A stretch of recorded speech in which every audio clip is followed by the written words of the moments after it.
so much for bringing up such a painful subject. While you're at it, why don't you give me a nice paper cut and pour lemon juice on it? How excited are you for the Trump inauguration? I literally have no comment on this. See you later. Trump. Any expectations for the inauguration? I'm sure there's going to be a lot more riots. A bunch of protesters who are there, not knowing why they're there. I think he's going to start mellowing out a little bit. I think he's going to start realizing, let me act more professional. Are you a professional? Some celebrities have boycotted participating in the festivities. How do you feel about that? I feel like everyone has the right to their own opinion, man. You feel? You're absolutely right, Mr. Spicoli. Hey, we all have free will, and we're in America. We can do whatever we want. So you'd be okay with people boycotting Obama's inauguration? Probably not, because I'm a Democrat, and I love him. It's a good stance for individual freedom and who we want to support, and there's probably going to be a lot of backlash for whoever does decide to sing at his inauguration. Which celebrities would you like to see perform at Trump's inauguration? Actually, none. I don't think it's a place where they should be performing and making a big thing about it. Who would you like to see perform at Trump's inauguration? Chelsea Handler. We need to laugh about this. Mariah Carey could probably use some redemption. You know, artists are artists. They're creative, but they're not always realistic. I made you a painting. What? Are you going to go to the inauguration? Is it like a festival yet? I feel weird. The Strokes would be cool. I don't know who that is, and I don't care to find out. You know who I think should perform at the inauguration? Who? Milli Vanilli. Girl, you know it's true. Trump going to a lot of balls on inauguration. You think he can dance? I don't know, he might have a few moves. You used to call me on the cell phone. It's going to be huge. I had to. If I was Trump's advisor, I would tell him to light a J up at his inauguration. Like, that'd be the call, yeah. That would gain the youth's vote, yeah. I would vote for him if he did that. Like, Good thing you're not his advisor. yeah, I would. If he does a complete 360 and changes what he's gone against and actually is for the people and does right by us, then he'll have my support. But until I see that, You mean a 180? 180, 360, whichever. 360 starts back where you started. Well, I'm an English major, not a math major. Don't wreck our show, you hoser. Can I try on your glasses? Go ahead, take them off. They're spiff out. How do I look? You look amazing. You look like an actual diva. Welcome to the 80s.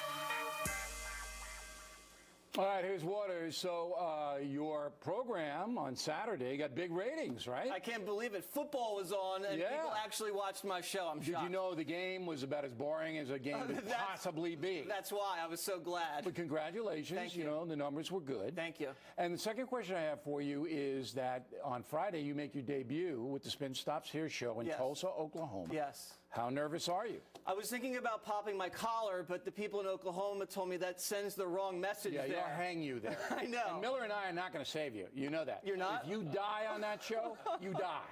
There's no lifeline. No. Okay. No. But are you nervous? I mean, you know. I think I should be, but I'm not You're yet. not. I will be. I'm more nervous about flying out there with you on the plane. Yeah, well, we'll get there. And I'm sorry, people in Oklahoma, but Tulsa on Friday night, Waters' live debut. And congrats on the show. Thank you. And we'll see you on Thursday. Thank you. In fact, the tip of the day, Americans that the country is ignoring, but they're heroes. The tip, moments away.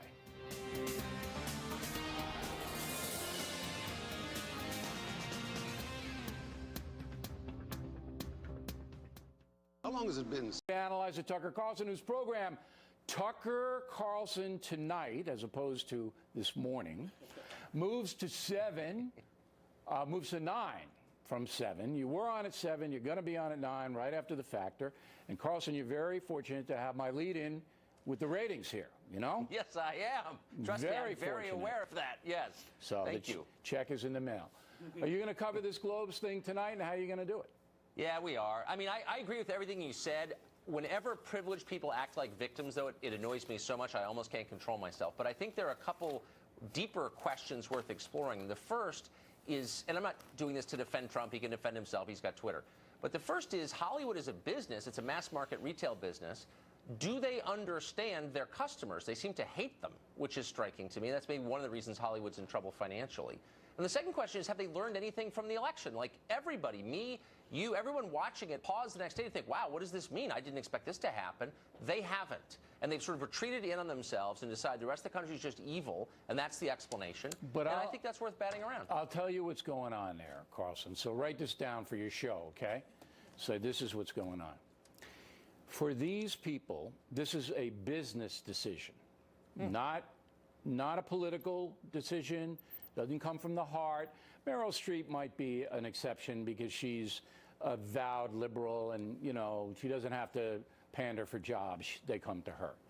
But for the rest of the cadre, they know they'll get jobs, job offers, if they play into the system of liberalism that runs Hollywood. I mean, it's as simple as that. It's a business decision for them. They have to do this, they think, in order to work. And that's what's going on. They may be absolutely right. I mean, it's clearly an insular world, and clearly there's mandatory groupthink, and anyone who doesn't agree with it is cast out. My only point is they need the rest of the country to survive. They're selling a product. So if Apple decided that anyone who bought a Samsung phone should be denounced and attacked, or if the middle of the country was somehow evil and they expressed that, they'd lose business. They would, but people have short memories, and if the entertainment vehicle is entertaining enough, they overlook it. I mean, that's the history of it. But it gets nasty, and this is where I object. You know, Meghan McCain, who's on Outnumbered, some guy I never even heard of it, I had to ask who this guy was, attacked her because she objected to the Golden Globe fiasco last night. And it was a fiasco. I mean, people aren't tuning in to hear your political opinion. If you want to do that, run for Congress, all right? Come on. And then, you know, because Meghan, who's a very nice woman, does this, then some guy, you know, uses the F word on her and stuff like that. That nasty stuff, there should be some price to pay for it. But, I mean, it's understandable. If you see politics as a religion, not just a means like most conservatives do, most normal people see it as a thing you have to do in order to secure freedom or whatever. They see it as an end in itself. They've abandoned religion, and this has replaced it. And so anyone who disagrees is not just wrong, he's an apostate. He must be slain. I mean, there's a ritual witch burning. I mean, people, you know what I mean? The stakes are higher for the left than they are for the right, I think. But these people in Hollywood, I know them well. I've had 4 movies produced. Yeah. They're not true believers in the sense. I mean, a guy like Clooney is, and there are some of them are, but most of them are calculators. They calculate what to say, tell you what you want to hear, and that's what they're playing to. All right, Tucker Carlson tonight takes over the 9 o'clock lot. And, of course, in the left, all of their headline was 3 white guys in prime time, O'Reilly, Carlson, and Hannity.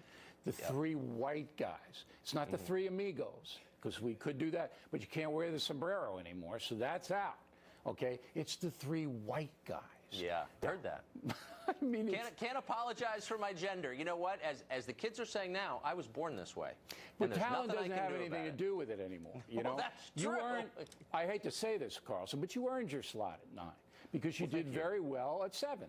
Okay, so management, who can read the ratings, go, "Hey, Carlson did pretty well at 7. Let's try him at 9."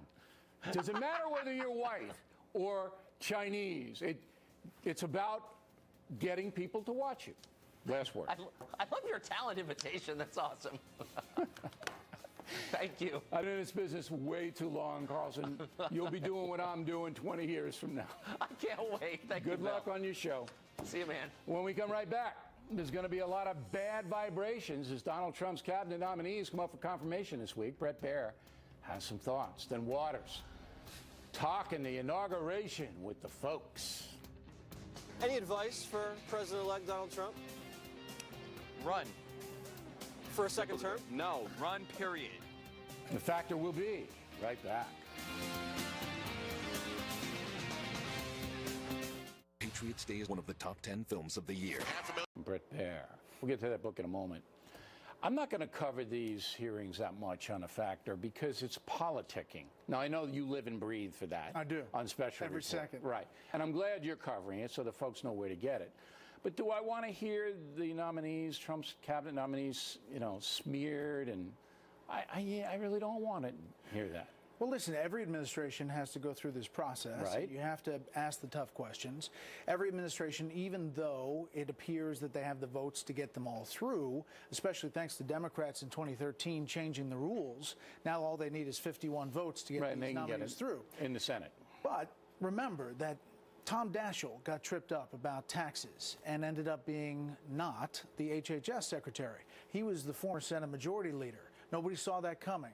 So there's usually at least one that it ends up causing a problem. If it's about the law or it's about somebody who did something wrong, but Sessions tomorrow, they're going to imply that he's a racist. You know, that's the game. That's the play.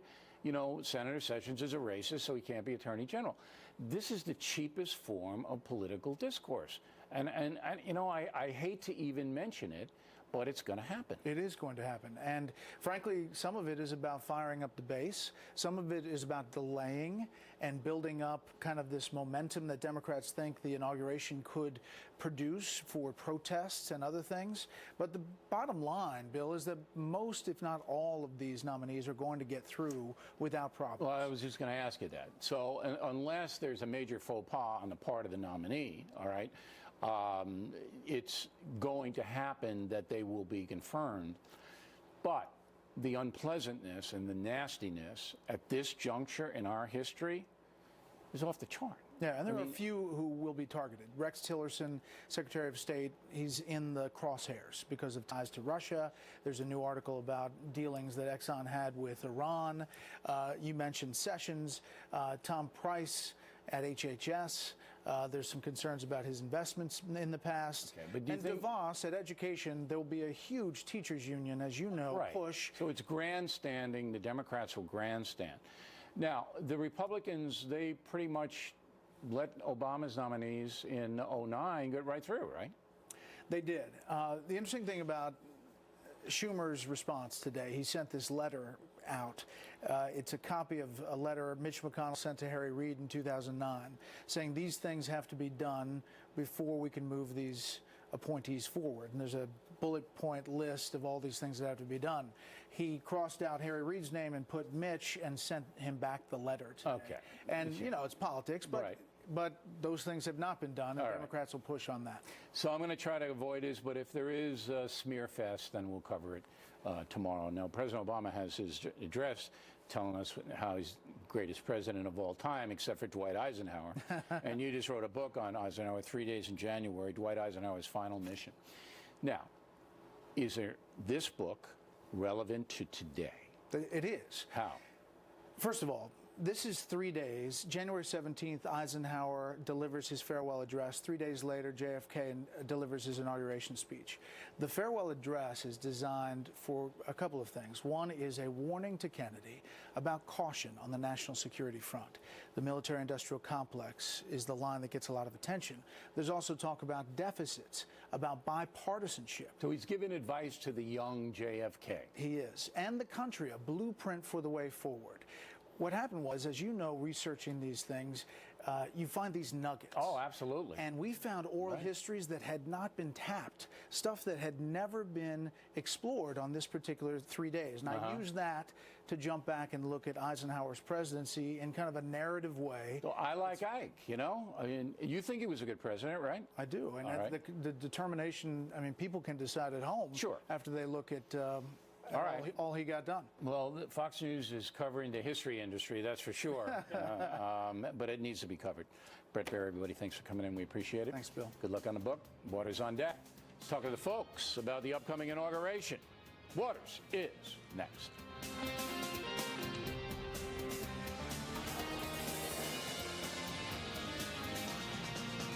Got gas? Acid? Try Phazon Gas and Acid.